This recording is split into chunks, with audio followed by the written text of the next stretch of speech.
पूज्य संत शिरोमणि आचार्य श्री 108 विद्यासागर जी महाराज के परम प्रभावक शिष्य अरहम योग प्रणेता परम पूज्य मुनिश्री 108 प्रणम्य सागर जी महाराज एवं परम पूज्य मुनिश्री 108 चंद्र सागर जी महाराज के मंगल आशीष से अरहम जीव दया भारत संस्कारित और मजबूत जैन समाज के निर्माण हेतु आर्थिक रूप से असमर्थ एवं कठिन परिस्थितियों का सामना कर रहे परिवारों के लिए कर रहा है अद्वितीय सेवा कार्य। आप सभी साधर्मी बंधुओं से अनुरोध है कि आप भी गौ ग्रास औषधि निधि कोष, बेटा बेटी शिक्षा निधि कोष, बेटा बेटी चिकित्सा निधि कोष, व्रती ब्रह्मचारी भैया दीदी निधि कोष और रोजी रोटी निधि कोष में 2500 रूपए प्रति माह या 1000 रूपए प्रति माह के साथ जुड़कर जीव दया और साधर्मी सेवा के इस पुनीत कार्य में अवश्य सहयोग करें। दान राशि नीचे दिए गए बैंक डिटेल्स में भेजकर रसीद के लिए 9717857614 पर अवश्य सूचित करें। अकाउंट नेम ओम अरहम सोशल वेलफेयर फाउंडेशन। संपर्क सूत्र 9717857614, 8586984787, 9810843757, 9810436940। इस कार्यक्रम के पुण्यार्जक हैं प्रणम्य वाणी देवदूत। प्रणम्य गुरु की वाणी पहुँचे घर घर, सम्यक ज्ञान प्रभाव न होवे घर घर। सभी प्रणम्य वाणी देवदूत के पुण्य की बहुत बहुत अनुमोदना। अधिक जानकारी के लिए संपर्क करें। गुरु चरणों में समर्पित गुरु भक्त परिवार USA।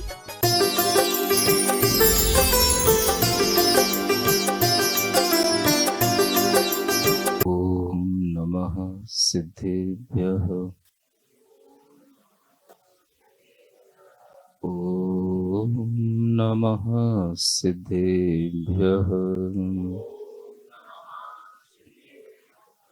ओम नमः सिद्धेभ्यः। देवादिदेव आदिम तीर्थंकर श्री ऋषभनाथ भगवान की, वर्तमान शासन नायक श्री वर्धमान महावीर भगवान की, परम पूज्य आचार्य गुरुवर श्री विद्यासागर जी महाराज की, पंचाचार का पारायण करने वाले आचार्य परमेष्ठी होते हैं। वह पंचाचार जो दर्शनाचार, ज्ञानाचार, चारित्राचार, तपहाचार और वीर्याचार कहलाता है। ऐसे 5 प्रकार के आचरण जो स्वयं भी करने में निष्णात हों और अपने शिष्यों को भी कराने के लिए कुशल बुद्धि रखते हों, वह आचार्य परमेष्ठी जगत में सदैव सुशोभित होते हैं। ऐसे आचार्य परमेष्ठी का सभी लोगों ने दर्शन किया है, आहार आदि देने का लाभ लिया है, पूजन किया है, गुणानुवाद किया है। मैं बहुत देर से अपने मन को सामान्य तो बना रहा हूं, लेकिन कल से कुछ ऐसा सोच रहा हूं कि वैसे मैं जब भी कभी आंख बंद करता था, आत्मा का ध्यान होता था। कल से कुछ ध्यान नहीं हो रहा। सभी लोग कह रहे हैं आचार्य महाराज यही हैं, यही हैं। ये बात ठीक है, लेकिन ऐसा क्या हो गया जो मुझे ध्यान नहीं हो रहा। सुबह से मैं सोच भी रहा था कि इन लोगों ने अनुमति ले ली है कि आज विनयांजलि सभा होना है, मैं वहां बैठ भी पाऊंगा कि नहीं।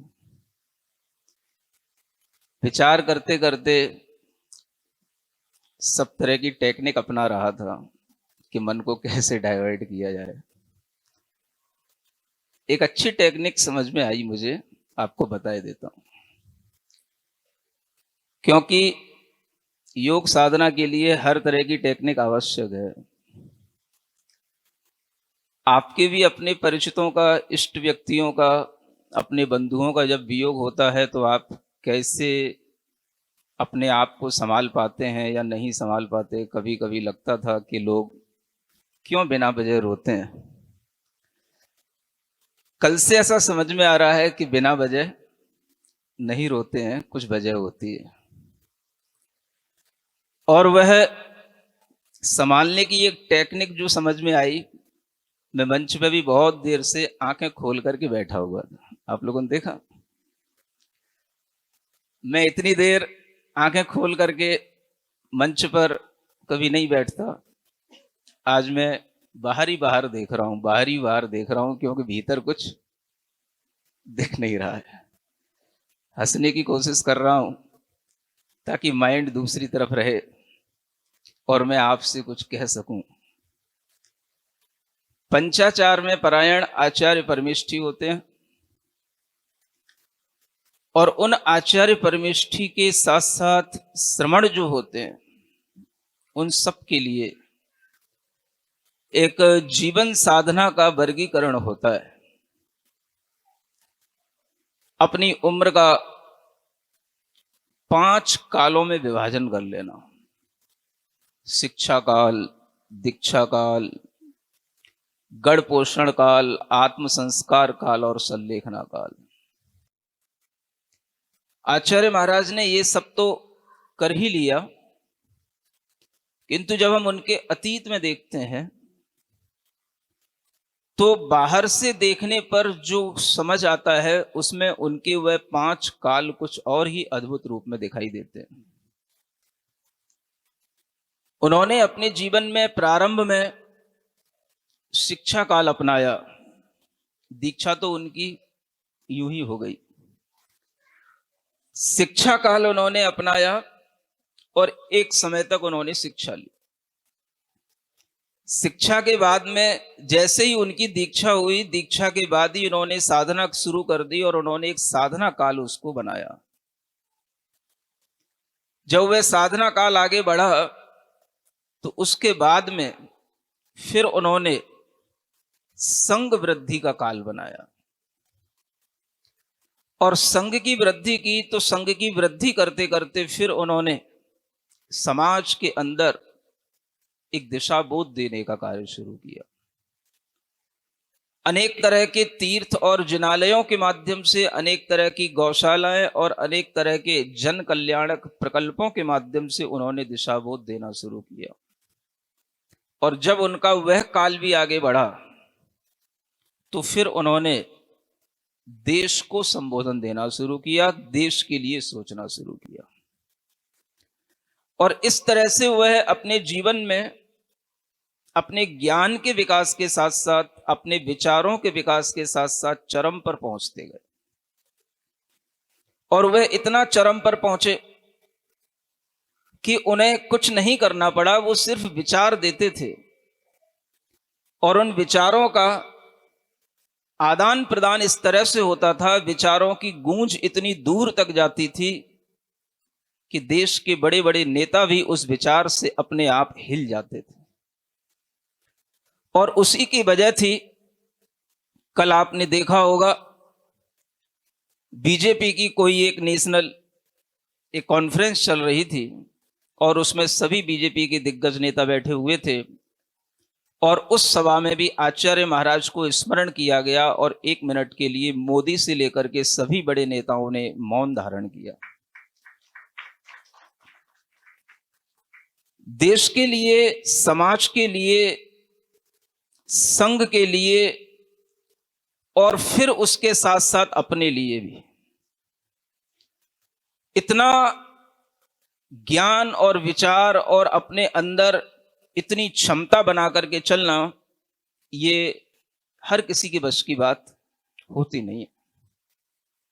आप देखते हो, जब आप अपना घर चलाते हो तो अगर घर चलाने की बात आती है, एक बिजनेस करते हो, एक छोटी सी दुकान खोलते हो, तो दुकान खोलने में इतना पसीना आ जाता है कि दुकान चलती है तो फिर घर में बच्चे नहीं मानते हैं, घर के लोग नहीं सुनते हैं, घर में ध्यान नहीं देते हैं तो घर बिगड़ता है, और दुकान पे ध्यान नहीं देते हैं तो ग्राहकी बिगड़ती है, दुकान बिगड़ती है।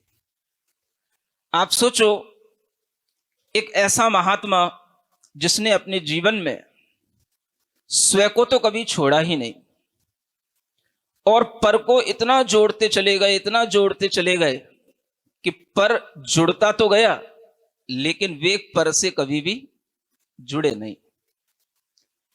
उनके जीवन की यह सबसे बड़ी साधना थी जब उन्होंने ज्ञान वैराग्य के साथ में इस तरह का संयम अपने अंदर धारण किया कि व्यक्ति जब यश को प्राप्त करता है तो उसके दिमाग खराब होने लग जाते हैं। सुन रहे हो कि नहीं? हाँ, जब व्यक्ति के नाम की प्रभावना होती है तो उसके दिमाग के तंतु हिलने लग जाते हैं। व्यक्ति नम्र ना होकर के अक्खड़ बन जाता है और व्यक्ति अपने अंदर अनेक तरह की बुराइयों को शामिल करने लग जाता है। जैसा कि आप देखते हो कि जो लोग अगर किसी भी तरह से नाम ख्याति प्राप्त कर लेते हैं और वह अपना मानसिक संतुलन नहीं रख पाते हैं तो वो अनेक कुरीतियों के शिकार हो जाते हैं और जिनका भंडाफोड़ बाद में होता है। यह अपने आप के लिए संभाल पाना, इतनी बड़ी ख्याति होने के बाद में नम्र बने रहना, हमेशा नीची निगाहें रहना, ये किसी महान व्यक्तित्व की बात नहीं, उसी की बात होती है जिसकी आत्मा में देश विदेश जन समाज सबके कल्याण की भावना होते हुए भी ये भावना रहे कि मैं केवल अपना कर्तव्य कर रहा हूं, ये मेरा कुछ भी कर्तृत्व नहीं है, और वह अपना कर्तव्य करते रहे। उनकी सबसे बड़ी जो विशेषता है वो यही है कि उन्होंने अपने जीवन में हर चीज को एक कर्तव्य के रूप में देखा और वह कर्तव्य करते करते जितनी शक्ति थी उन्होंने अपने कर्तव्य का सिर्फ निर्वाह किया। दूसरों के लिए कल्याण करने की उनकी कोई तीव्र आकांक्षा नहीं देखी गई। जो संघ के लोग होते हैं, जो उनके निकट रहने वाले लोग होते हैं, वो जानते हैं कि वो किसी भी चीज में तीव्र आकांक्षा के साथ पड़ते नहीं। किसी के पीछे तो वो कभी पड़ते ही नहीं, चाहे वो कोई काम हो, चाहे वो कोई व्यक्ति हो, चाहे वो कितना ही बड़ा नेता हो, चाहे वो कितना ही बड़ा श्रेष्ठी हो, वो कभी किसी के पीछे तो पड़े नहीं। उनका ये सबसे बड़ा गुण था कि उन्होंने अपने जीवन में किसी के लिए भी ये नहीं समझा कि इसके बिना मेरा काम नहीं हो सकता, इसके बिना समाज नहीं चल सकती, इसके बिना संस्था नहीं चल सकती, और इसी कारण से वह कभी किसी के पीछे नहीं पड़े और हमेशा उन्होंने सबके लिए एक कर्तव्य करने का उपदेश दिया। आप भी अपना कर्तव्य कीजिए, मैं भी अपना कर्तव्य कर रहा हूं। और इस तरह का कर्तव्य करते करते वह इतने चरम पर पहुंच गए, इतने चरम पर पहुंच गए कि आज लोग तो सिर्फ ये मान रहे हैं कि उन्हें किसी स्वर्ग में या कहीं किसी विशेष दिव्य स्थान पर उनका गमन हुआ होगा, लेकिन हमने ये बात उनके जीवन में बहुत पहले झांकी थी, उनके जीवन में बहुत पहले देखी थी, और उनके जीवन की हमने कुछ विशेष घटनाओं को पंच कल्याणक की घटनाओं से जोड़ा था और तब एक बात कही थी कि उनके 4 कल्याणक तो हमारे सामने हमेशा बने हैं, बने रहें। उनका मोक्ष कल्याणक कभी भी घटित ना हो मेरी आंखों के सामने, लेकिन आज उनका मोक्ष कल्याणक भी मेरी आंखों के सामने घटित हो गया। 5 कल्याणक उनके बड़ी बड़ी विभूतियों के साथ हुए। जैसे तीर्थंकरों के गर्भ में आने पर माओं को स्वर्ग स्वप्नों की प्राप्ति होती है, ऐसे ही विशिष्ट स्वप्नों के साथ उनका गर्भ कल्याणक हुआ है। जन्म के अवसर पर जिस तरह से अनेक लोग उत्सव मनाते हैं, वैसे ही जन्म के समय पर जिनके शरीर की स्वस्थता, जिनका वेट, सब कुछ इतना एक्यूरेट था कि देख करके लोग आश्चर्य करते थे। इतना सुंदर सा बालक और इतना उनका सुंदर शरीर होने के साथ साथ निरोगता और बलिष्ठता, ये उनके जन्म के समय पर होने वाली अनेक तरह के अतिशयों से ज्ञात होता है। और फिर उन्होंने अपने जीवन में तप का अतिशय दिखाया घंटों घंटों तक एक स्थान पर बैठे रहना, खड़े रहना, ध्यानस्थ रहना, तरह तरह से अनशन आदि, उपवास आदि करना, व्रत परिसंख्यान करना, रस परित्याग करना, ये अनेक तरह के तप के अतिशयों के माध्यम से उनके अंदर जो आभा प्रकट होती थी, कभी ऐसा लगा नहीं। जहां आम आदमी सोचता है कि खा पी करके शरीर सुंदर रहता है, चमकता है, अगर वह आदमी अपनी धारणा को बदलना चाहे तो उसके लिए इतना ही सोचना पर्याप्त है कि आचार्य गुरुदेव का शरीर देख लो, खा करके नहीं, त्याग से शरीर चमकता है और त्याग से शरीर सुंदर होता है।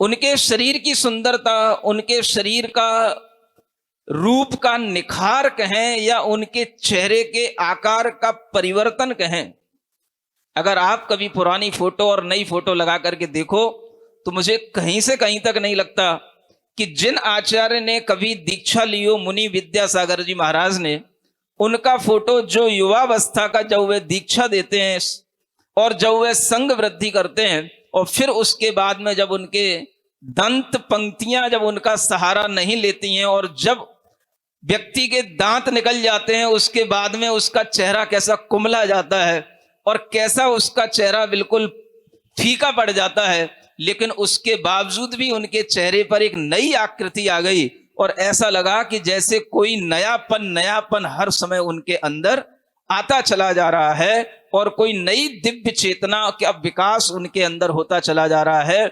और वह वृद्ध भी हुए तो भी कितने सुंदर लगते, कितने मुस्कुराहट उनकी इतनी प्रिय लगती कि उसे देख करके लगता ही नहीं कि इनकी वृद्धता में भी कोई सौंदर्य में कोई कमी आई हो। ऐसे दिव्य भीतर से रूप को धारण करने वाले वह गुरुदेव का यह जो जीवन था, वह उनकी त्याग तपस्या का जीवन था और तप कल्याणक के माध्यम से उन्होंने अपने जीवन को चमकाया, दमकाया। ज्ञान कल्याणक के माध्यम से उन्होंने अच्छे अच्छे विद्वानों के छक्के छुड़ाना, आपकी भाषा में बोलें तो कोई अतिशयोक्ति नहीं होगी। विद्वान जहां सोच नहीं सकते उस सोच से आगे सोचने की बात कहना, और इस तरह से अपने अपने समय में जो भी धुरंधर विद्वान हुए, चाहे वो पंडित जगन मोहन लाल शास्त्री कटनी हो, चाहे वो बंसीधर जी हो, चाहे वो कैलाश चंद जी हो, चाहे फूलचंद जी हो, और चाहे आज वर्तमान के किसी भी तरह के कोई भी विद्वान हो, उन सब के आगे इस तरह का चिंतन देना कि विद्वान सोचने को मजबूर हो जाए और उनकी हाँ में हाँ मिलाए, ये उनके ज्ञान का अतिशय था। ज्यादा बड़ी बात क्या कहें, उनके ज्ञान का अतिशय आप इस रूप में देख सकते हो। यहां पर क्षुल्लक महाराज विराजमान है, आपने देखा होगा क्षुल्लकों के लिए एक नई प्रथा उन्होंने शुरू की, एक नई परंपरा सी शुरू की। उनके हाथ में कमंडल तो है, पिच्छी नहीं है। जैसे मयूर पंख की पिच्छी होती है, वैसी पिच्छी ना होकर के किसकी पिच्छी है? पिच्छी तो है लेकिन किसकी है? वस्त्र की है, परिमार्जन करने के लिए वस्त्र की पिच्छी है। अब आप सोचो कि ये उन्होंने एक नई परंपरा क्यों शुरू कर दी? ऐसा पहले कभी नहीं देखा गया, ऐसा पहले कभी नहीं सुना गया। तो ये परंपरा शुरू करने से पहले उन्होंने विद्वानों के सामने अपनी बात रखी थी। कुंडलपुर जैसी जगह पर जब एक भव्य विद्वानों की संगोष्ठी हुई, तब भी उस बात को उन्होंने रखा था, और उस समय पर भी हम वहां उनकी बात को सुने थे कि किस तरह से वो अपनी बात को रख रहे थे, अस्वस्थ अवस्था में भी। और वह देख करके सभी विद्वानों को पहले ये स्वीकार कर लेना पड़ा कि नहीं आचार्य महाराज, आप बिल्कुल सही कह रहे हैं, आगम में इस तरह का उल्लेख मिलता है, यह केवल आपने ही छांटा, आपकी ही ज्ञान की यह उपज है, और इस तरह से उसको एक प्रैक्टिकल रूप में भी सामने लाना और उसको सर्वजन स्वीकार्य बनाना, यह केवल आपके बस की बात थी और किसी के बस की बात नहीं। ये उनके ज्ञान के अतिशय है। अब निर्वाण का क्या अतिशय कहें, कुछ तो कहना पड़ेगा, क्योंकि चार कल्याणकों के बारे में तो हमने पहले लिख रखा था और कई लोगों ने उसको पढ़ा भी हो, सुना भी हो। आपके लिए आज एक रहस्य की बात बता रहा हूं। आचार्य महाराज के अनेक गुणों में एक और सबसे बड़ा जो उनका गुण था कि वो अपनी आगामी योजनाओं के बारे में कभी किसी को बताते नहीं। वह कहां जा रहे हैं, क्या सोच रहे हैं, कहां जाकर के क्या करेंगे, किस उद्देश्य से जा रहे हैं, वो उनके ज्ञान के अलावा बाकी सबके लिए अनुमान रहता था। हो जाए तो ठीक, नहीं हो जाए तो वो उनके ही भीतर की बात रहती, वो कभी प्रकट नहीं करते। उनका आना जाना सब कुछ रहस्यमय होता था। उनका भोजन भी रहस्यमय होता था कि वो क्या खा रहे हैं ऐसा जिसके कारण से खाते हुए भी वो हंस रहे हैं, मुस्कुरा रहे हैं। वो औरिया खा खा करके कौन सी मुस्कुराहट आ सकती किसी के लिए, लेकिन वह भी देख करके लगता है कि भीतर कुछ रहस्य भोजन का भी चल रहा है। और उनके उस रहस्य को जिन्होंने अपने जीवन को देखा जाए तो पूरा रहस्यमय बनाया, कब किसको दीक्षा दे दें, कब किसके ऊपर हाथ रख दें, कब किसके लिए व्रत दे दें, उनके जीवन में कभी भी कोई भी व्यक्ति ने अगर कुछ उनसे ग्रहण कर लिया तो वो इसीलिए फूला नहीं समाता था कि उसे खुद विश्वास नहीं होता था कि हम इस काम से आए थे या हमारा एक काम हो जाएगा। लेकिन अगर आचार्य महाराज ने उस समय पर उसके लिए वह आशीर्वाद दे दिया तो उसे लगता था कि मेरे लिए ऐसी कोई अमूल्य निधि मिल गई जो निधि मैंने सोची भी नहीं थी और मुझे आचार्य श्री के आशीर्वाद से प्राप्त हो गई, सहसा प्राप्त हो गई। यह उनके जीवन की एक रहस्यमयी जो विचारधारा चलती थी, उस विचारधारा का समापन अगर हम देखें तो उनके उस निर्वाण के समय पर भी वह विचारधारा दिखाई देती है। हम सब लोग क्या सोच रहे थे कि वह ठीक है, स्वस्थ हो रहे हैं, वह एक उपवास कर लिए, 2 उपवास कर लिए, 3 उपवास कर लिए, हो सकता है तैयारी अपने साधना को बढ़ाने की कर रहे हो, लेकिन वो अपने भीतर क्या सोच के चले गए, वो अपने भीतर क्या रहस्य अपने अंदर बनाए थे। उनका जीवन जिस तरह से रहस्यमय था, उनका मोक्ष गमन भी उसी तरह से रहस्यमय जानना किसी को कुछ समझ नहीं आया। लेकिन जब हम बाद में सोचते हैं तो लगता है कि हां, यह रहस्य है। उनके जीवन की यह साधना, उनके जीवन की यह पद्धति रही कि उन्होंने कभी भी कोई भी चीज घोषणा कर करके नहीं की। आप उनके गुणों के बारे में सोचें तो आपको लगेगा कि हमारे जीवन में भी अगर उनके जीवन का गुण का कोई एक अंश मात्र भी आ जाए तो हम बड़ी बड़ी कलहों से बच जाएं, बड़ी बड़ी असफलताओं से बच जाएं, और हम भी अपने जीवन को उनकी तरह अगर बनाने के लिए कोशिश करें या न करें, लेकिन अगर उनके किसी भी गुण का एक अंश भी अपने अंदर धारण कर लें तो हमारा जीवन सार्थक हो जाए। लोगों को बाहर से देखने में लगता है आचार्य महाराज कितने कठोर हैं, किसी से बोलते नहीं, किसी की बात का बहुत जल्दी रेस्पॉन्स देते नहीं, लेकिन उनके अंदर की अगर आप करुणा देखोगे, निर्मलता देखोगे, विनम्रता देखोगे तो आप ये सब बातें करना भूल जाओगे। और इसी विनम्रता का, इसी करुणा का परिणाम है कि आज दुनिया में सबसे ज्यादा दीक्षित मुनि महाराज, आर्यका महाराज और सबसे बड़ा विशाल संघ उनकी करुणा से ही बना है कि एक बार कोई उनकी करुणा की वात्सल्यमयी छाया में आ गया तो जीवन भर उनसे दूर होने की कभी कोशिश करता ही नहीं। मैंने तो उनका दर्शन पहली बार सिर्फ इसलिए किया था कि मैं दर्शन कर लूं। मैं तो एमपी का था ही नहीं, बाई बर्थ तो मैं यूपी में कहीं ऐसे जगह पर जन्म लिया था जहां वो कभी जाते ही नहीं। रास्ते में एक बार बस फिरोजाबाद डिस्ट्रिक्ट से वो निकल गए थे और वहां के पास में एक भोगांव मैनपुरी के पास में स्थान पड़ता है, वहां तक तो वो कभी गए ही नहीं। और वहां पर जन्म लेने के बावजूद भी बस उनका चर्चा जो सुनने में आता था। अगर वर्तमान में कहीं किसी को देखना है तीर्थंकर कैसे होते हैं, चतुर्थ काल की चर्या कैसी होती है, तो जाओ बुंदेलखंड जाओ, ये कान में बातें गूंजती रहती थी।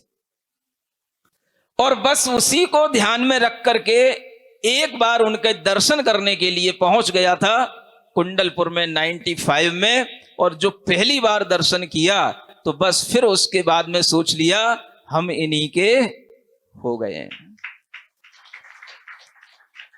उसके बाद फिर कोई दूसरी चीज सोचने में नहीं आई। इतना दिव्य शरीर उस समय पर लगता था कि हमें वह सौभाग्य पहले ही दर्शन में मिल गया कि हमने उनके न केवल चरण पहुंचे, उनके हाथ भी पहुंचे, और ऐसी सुगंधी हाथ से निकलती थी, ऐसे उनके दिव्य शरीर का स्पर्श करने से ऐसा भाव उत्पन्न होता था जैसे मैं किसी विशिष्ट रिद्धिधारी मुनि महाराज के चरणों का और उनके हाथ का स्पर्श कर रहा हूं। ऐसे उनकी तप की साधना की जो रश्मियां थीं वो इतनी फैली हुई थीं कि उसी के कारण से लोग दूर दराज से भी उनके पास में आ जाते थे, और जो बड़े बड़े पढ़े लिखे लोग भी रहते थे वह भी उनके सामने पहुंच करके अपने आप को बिल्कुल तुच्छ समझते थे, अनपढ़ सा समझते थे।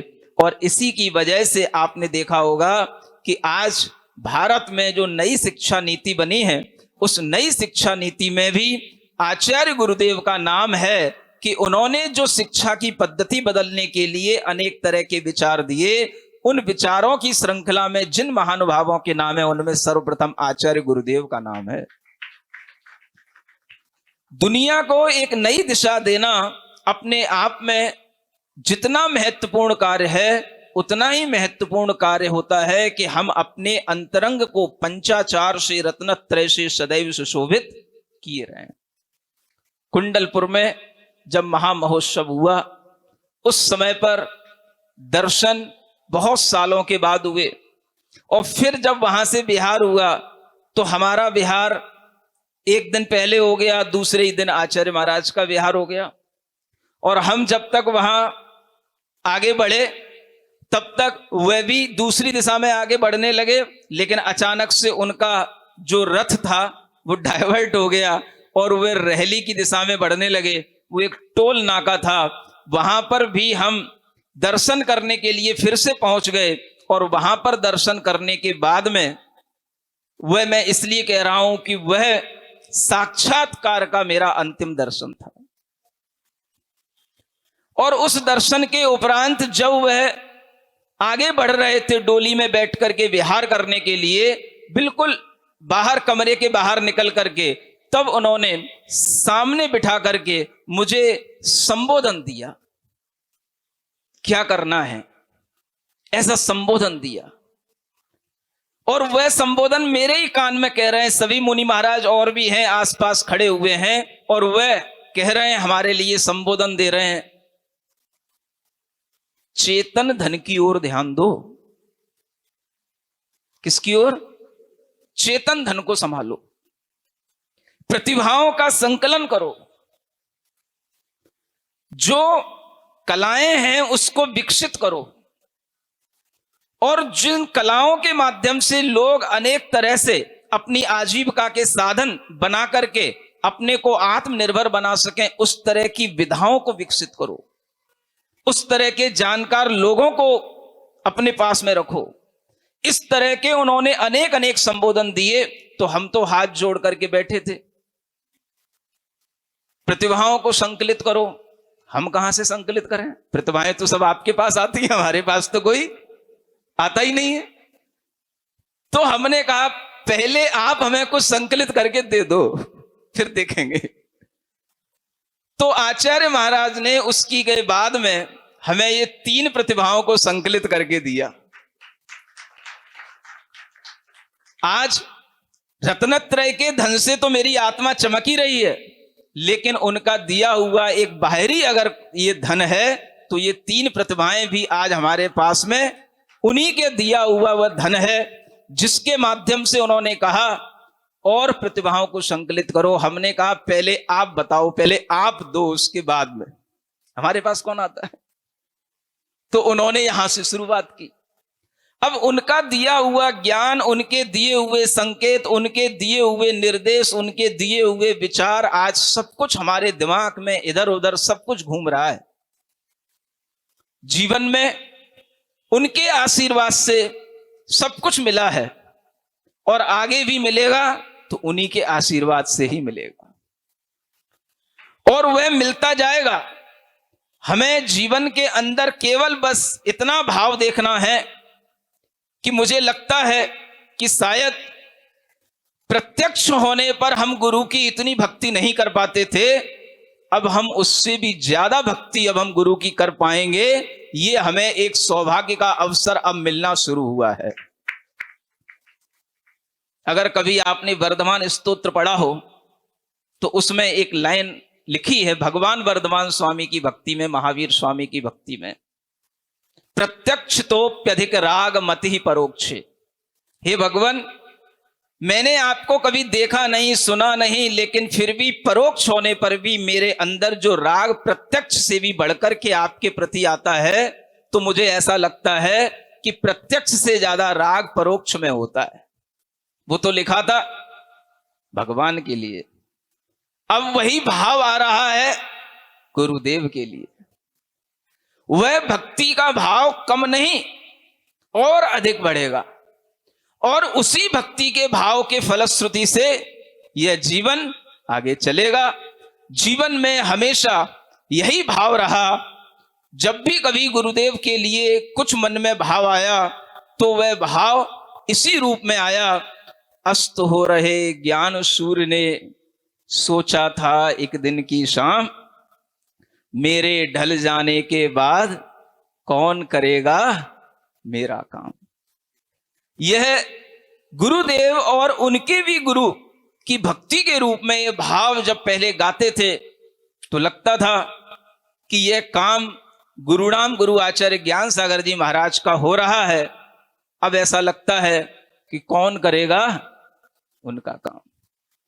यह भावना जो भजनों के माध्यम से लोगों तक रखी गई थी, ऐसा लगता है कि ये भजन भी अब फीके से पड़ रहे हैं।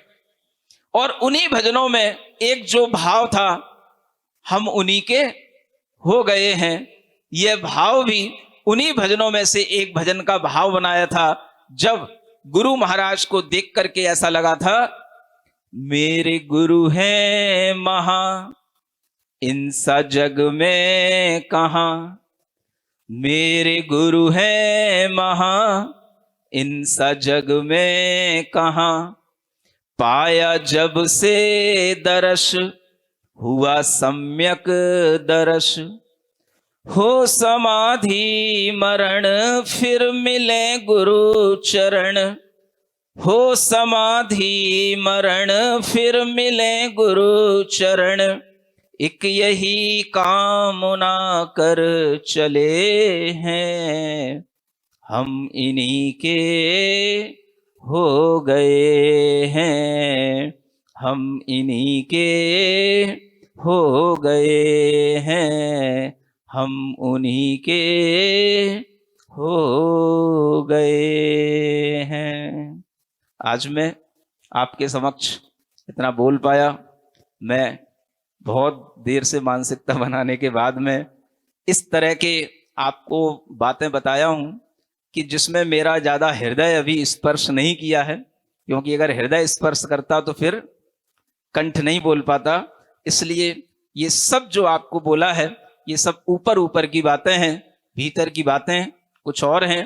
भीतर का जो हृदय स्पर्शी ज्ञान है, वात्सल्य है, वो अलग है, उसको मैं नहीं कह सकता। बोलिए आचार्य गुरुवत्स विद्यासागर जी महाराज की।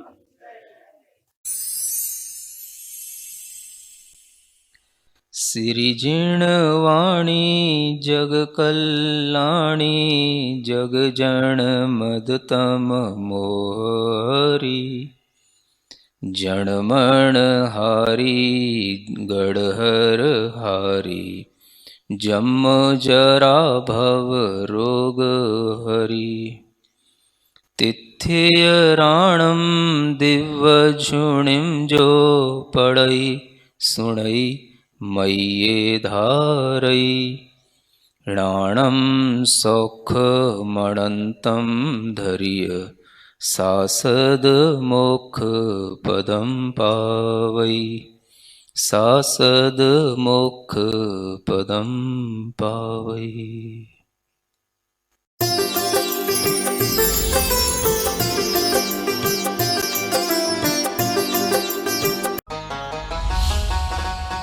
इस कार्यक्रम के पुण्यार्जक थे प्रणम्य वाणी देवदूत। प्रणम्य गुरु की वाणी पहुँचे घर घर, सम्यक ज्ञान प्रभावना होवे घर घर। सभी प्रणम्य वाणी देवदूत के पुण्य की बहुत बहुत अनुमोदना। अधिक जानकारी के लिए संपर्क करें। गुरु चरणों में समर्पित गुरु भक्त परिवार USA।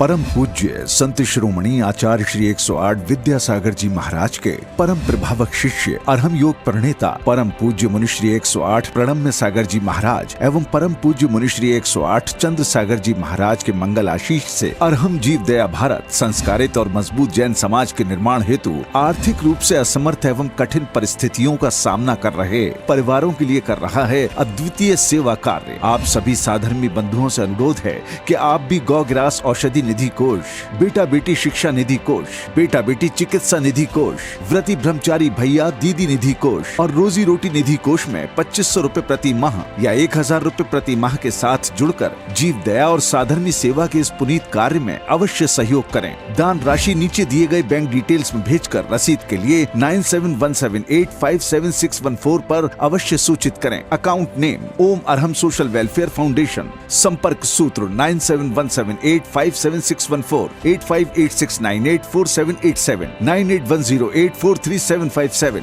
9810436940